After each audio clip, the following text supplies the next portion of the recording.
জয় শ্রীকৃষ্ণ ভক্তরা। 16ই আগস্ট কৃষ্ণ জন্মাষ্টমীর উপবাসের দিন। উপবাস বা পূজাপাঠ না করলেও বছরের এই আসন্ন জন্মাষ্টমীর দিনে একখানা গোপন উপায় আছে। কাউকে না বলে চুপচাপ এটা খেয়ে ফেলো। শুধু খাওয়ার মাধ্যমেই ভগবান শ্রীকৃষ্ণের দয়া তোমার জীবনের সব সমস্যা থেকে মুক্তি দেবে। তোমার জীবনে যেসব সমস্যা আছে, সেটা টাকা পয়সা সংক্রান্ত হোক বা কোনো ব্যবসার ব্যাপার, সব চিরতরে শেষ হয়ে যাবে। আর তোমার বাড়িতে ভগবান কৃষ্ণ ও মাতা লক্ষ্মীর দয়া থেকে এত টাকা সম্পদ আসবে যে সেটাই সামলানো কঠিন হয়ে যাবে। পাওয়ারই হবেই। আগামী 7 দিন জিজ্ঞেস করেও বসে বসে খেয়ে নেবেন। পলমে পলমে করব, টাকা পয়সার উপর রাজত্ব, ব্যাংক ব্যালেন্স বাড়তেই থাকবে, সেটা কখনো শেষ হবে না। তোমার বাড়িতে যে কোনো দোষ থাকুক, পিতৃদোষ, রাহুদোষ, কালসর্পদোষ, সব চিরতরে দূর হয়ে যাবে। দেখো ভক্তরা, ব্যাপারটা এমন যে আমাদের কাজ শুধু সঠিক পরামর্শ দেওয়াই। আমরা শুধু পরামর্শই দিতে পারি। এখন তুমি এটা মানো বা না মানো সেটা তোমার ইচ্ছে। কিন্তু ভক্তরা, আমরা শুধু এটুকুই বলবো, যদি মানো তাহলে তোমার সব সমস্যা শেষ হয়ে যাবে। জন্মাষ্টমীর পুজো করো বা না করো, কিন্তু একটা গোপন জিনিস চুপচাপ খাওয়ার মাধ্যমে আপনার জীবনের সব টেনশন চলে যাবে। অর্থ সম্পদ এত বাড়বে যে আপনি সামলাতে পারবেন না। বাড়িতে শ্রীকৃষ্ণের দয়ায় এত বেশি থাকবে যে ধনসম্পদের বর্ষা হবে, ব্যাংক ব্যালেন্স বাড়তেই থাকবে, আর পিতৃদোষ, রাহুদোষ ইত্যাদি সব দোষ চিরতরে দূর হয়ে যাবে।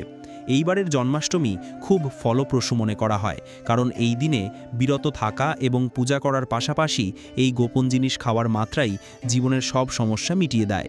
কারণ এই দিনে বিরত থাকা এবং পূজার সঙ্গে সঙ্গে এই গোপন জিনিস খাওয়ার মাধ্যমে জীবনে চলমান সব সমস্যা শেষ হয়ে যায়, সমস্যা থেকে মুক্তি মেলে।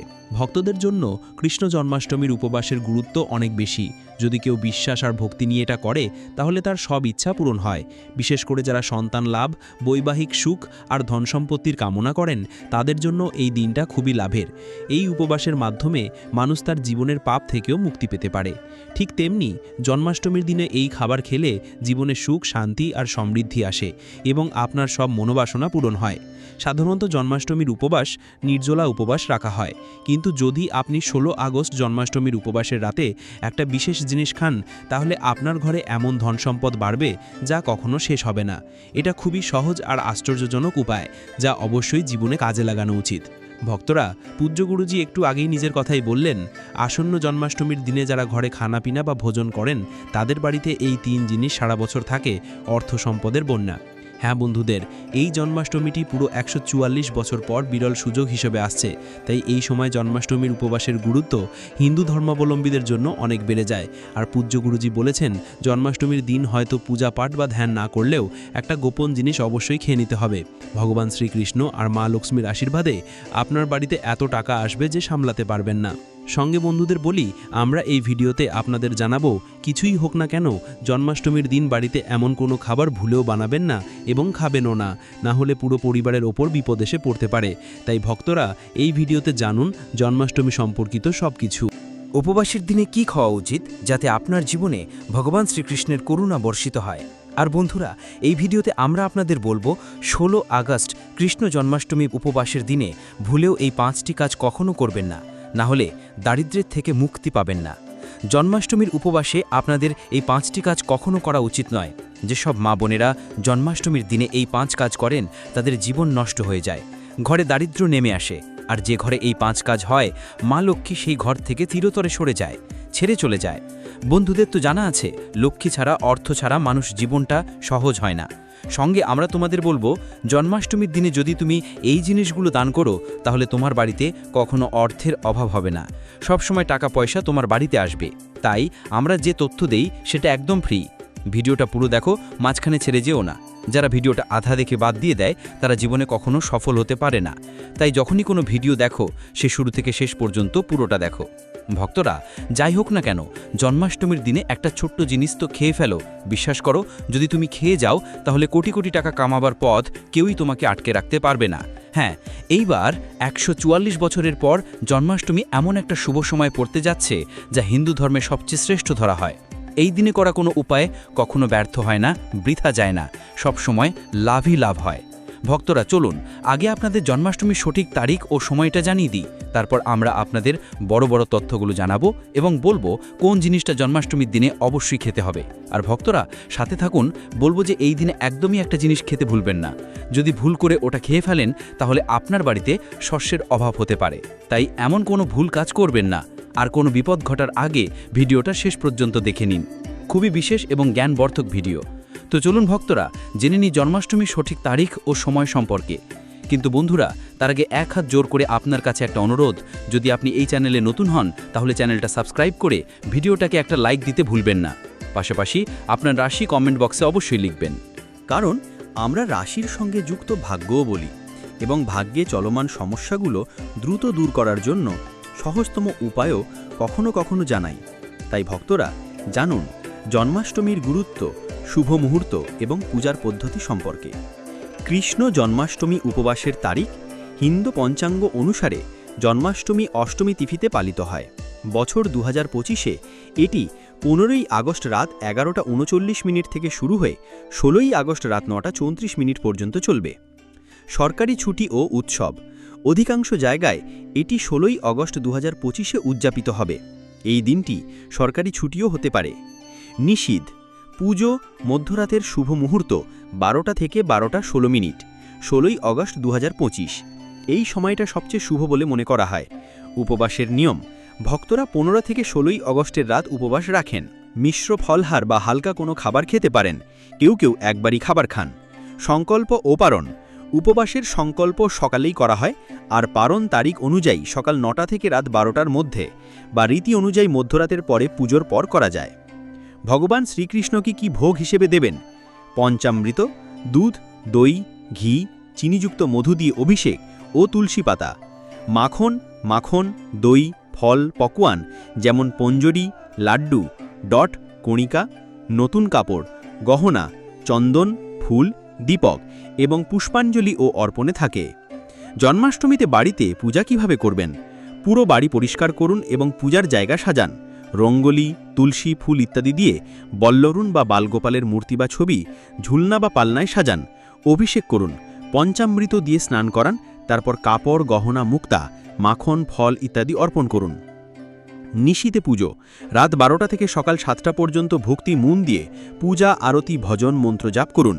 যেমন ওম দেবকী নন্দনায় বিদ্বাহে বাসুদেবায় ধীমাহি, তন্ন কৃষ্ণা প্রচোদয়াৎ, হরে কৃষ্ণা কৃষ্ণ কৃষ্ণ হরে হরে, এইভাবে মন্ত্র উচ্চারণ করো। যতটা সম্ভব ভজন, কীর্তন, ভাগবত গীতা পাঠ, ভাগবতামের গল্প, রাসলীলা অনুষ্ঠান করো। জন্মাষ্টমীর গুরুত্ব বুঝতে হবে, কারণ ভগবান কৃষ্ণের অবতার হল পাপ আর অন্যায়ের বৃদ্ধি রোধ করে ধর্মের পুনঃপ্রতিষ্ঠার জন্য। বিষ্ণু দেবতা দাপর যুগে কৃষ্ণরূপে অবতার নিয়েছিলেন। ভক্তি, ভালোবাসা আর আত্মজ্ঞান রাধাকৃষ্ণের লীলাই ভালোবাসা আর ভক্তির এক আদর্শ রূপ। গীতার জ্ঞান, নীতি আর করুণা দেয়। যেমন কংসের বধে ধর্মের বিজয় হয়, তেমনি অন্যায়ের ওপর ধর্মের জয় নিশ্চিত হয়। জয়ের প্রতীক এটা। জন্মদিনের উৎসব আর সাংস্কৃতিক অনুষ্ঠান, রাসলীলা, দইহান্ডি, ভজন কীর্তন, একসঙ্গে পুজো আর প্রসাদ বিতরণের মাধ্যমে এই উৎসব পুরো সমাজকে একত্রিত করে। বন্ধুরা, শাস্ত্রের মতে জন্মাষ্টমী সব তারিখের মধ্যে সেরা বলা হয়, কারণ এই দিনে ভগবান শ্রীকৃষ্ণ আর মা লক্ষ্মীর পুজো করলে মানুষ সব ভৌত সুখ সুবিধা পায় আর সব ধরনের রোগ, অষ্টদুঃখ আর দরিদ্রতা থেকে চিরতরে মুক্তি মেলে। সঙ্গে জন্মাষ্টমীর এই পবিত্র দিনে কিছু বিশেষ উপায় করলে মানুষ তার জন্মান্তরে করা সব পাপকর্ম থেকেও মুক্তি পাওয়া সম্ভব। বন্ধুরা, এগোবার আগে একটা রিকোয়েস্ট, ভিডিওটা অবশ্যই লাইক করবেন এবং জয় শ্রীকৃষ্ণা, ওম নারায়ণ নমঃ লিখবেন, যাতে মা লক্ষ্মীর করুণা সবসময় আপনাদের এবং আপনার পরিবারের ওপর থাকে। তো বন্ধুরা, এবার জানি জন্মাষ্টমীতে এমন কিছু যা অবশ্যই আপনার জীবনে সব কিছু আপনার মনের মতো হবে, আপনার অনুকূলে হবে।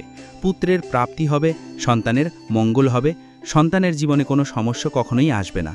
এজন্য প্রতিটি মা বাবার জন্য এটা এক বিশেষ জিনিস জন্মাষ্টমীতে গ্রহণ করা উচিত। দিনটা অবশ্যই পালন করা উচিত। সঙ্গে এমন কিছু জিনিসও আছে যা আপনার বাড়িতে জন্মাষ্টমীর সময় ভুলেও তৈরি করা ঠিক নয়। জন্মাষ্টমীর পুজো ও প্রাসাদে বন্ধুরা আপনি অবশ্যই আঙুর নিয়ে আসবেন, কারণ আঙুর শ্রীকৃষ্ণজির খুবই প্রিয়। আর ভগবান শ্রীহরির কাছে 5 প্রকারের ফল অর্পণ করা উচিত, যার মধ্যে আছে কলা, আঙুর, আম, পেঁপে, নারকেল। আপনি আপনার ইচ্ছামতো ফল আনতে পারেন। তবে আঙুর, কলা, পেঁপি অবশ্যই থাকা উচিত। কিন্তু যদি কোনো কারণে আপনি এই ফলগুলোর মধ্যে কোনোটা অর্পণ করতে না পারেন, তাহলে মিশ্রি বা কিশমিশও ভোগ হিসেবে ভগবানকে নিবেদন করতে পারেন।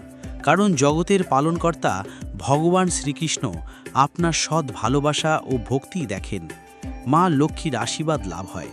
তাই বন্ধুদের বলছি, আপনারা অবশ্যই আঙুর খান। একই সঙ্গে জন্মাষ্টমীতে শ্রীহরি বিষ্ণুকে আখ অর্পণ করুন। এটি অত্যন্ত শুভ ও মঙ্গলজনক বলে মনে করা হয়। তবে যদি এই সময় আখ না পান, তাহলে আপনি গুড় ও চানা ডালের ভোগও শ্রীহরি বিষ্ণুকে অর্পণ করতে পারেন।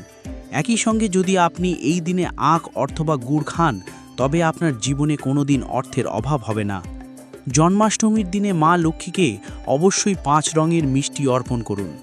এই দিনে শ্রীকৃষ্ণকে অবশ্যই মাখান অর্পণ করতে হবে। যেভাবে মা লক্ষ্মীর উৎপত্তি সমুদ্র থেকে হয়েছে, ঠিক তেমনি মাখানার উৎপত্তিও জলের মধ্যেই হয়েছে। মাখানা এক বিশেষ গাছ থেকে পাওয়া যায়। ধর্মশাস্ত্র অনুযায়ী পদ্মফুল ও মাখানাকে অত্যন্ত শুভ মনে করা হয়। সাধারণত মাখানার ক্ষীর রান্না করে শ্রী লক্ষ্মীনারায়ণকে অর্পণ করলে ঘরে ধন ধান্যের ভাণ্ডার পূর্ণ থাকে। জন্মাষ্টমীর পূজায় যে ব্যক্তি শ্রীকৃষ্ণকে দুর্বাঘাস অর্পণ করে, সে কখনো দরিদ্র হয় না, সে নিজেই ধনী হয়ে যায়। এই দিনে প্রসাদ হিসাবে অবশ্যই দুর্বাঘাস নিয়ে আসা উচিত এবং পুরো পরিবারকে খাওয়াতে হবে। শ্রীকৃষ্ণের কৃপা সর্বদা আপনার পরিবারের ওপর থাকবে। যে ব্যক্তি জন্মাষ্টমীর দিনে শ্রীকৃষ্ণকে গরুর দুধ দিয়ে তৈরি ক্ষীর অর্পণ করে, তার কুণ্ডলীর সব গ্রহ নক্ষত্র তার অনুকূলে হয়ে যায়। তাকে ধনী হতে কেউই থামাতে পারে না। শ্রীকৃষ্ণকে অর্পণ করে প্রসাদস্বরূপ এই ক্ষীর অবশ্যই পুরো পরিবারকে খাওয়াতে হবে। এতে বন্ধ ভাগ্যের তালাও খুলে যায়।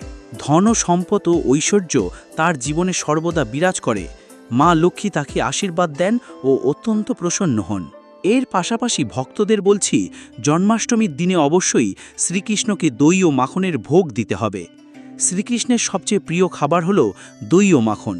যে কোনো ভক্ত জন্মাষ্টমীর দিনে দই মাখনের ভোগ দিয়ে তা পরিবার সহ নিজে নীরবে খেয়ে নেয়, তার জীবনের সমস্ত দুঃখ, কষ্ট, যন্ত্রণা চিরদিনের জন্য শেষ হয়ে যায় এবং শ্রীকৃষ্ণ ও মা লক্ষ্মী কৃপায় তার জীবনে এত ধনসম্পদ আসে যে সে কোটিপতি হয়ে যায়। এবং অনেক রোগ ব্যাধি আছে যা দূর হয়ে যায়। শাস্ত্রে বলা হয়েছে, জন্মাষ্টমীর সময়ে বাড়িতে সীতাফল অথবা শরীফা আনা অত্যন্ত শুভ মনে করা হয়, কারণ এতে মা বাবার আশীর্বাদ থাকে। বলা হয়, ভগবান শ্রীরামের বনবাসকালে মা সীতাই ফল খেয়েছিলেন।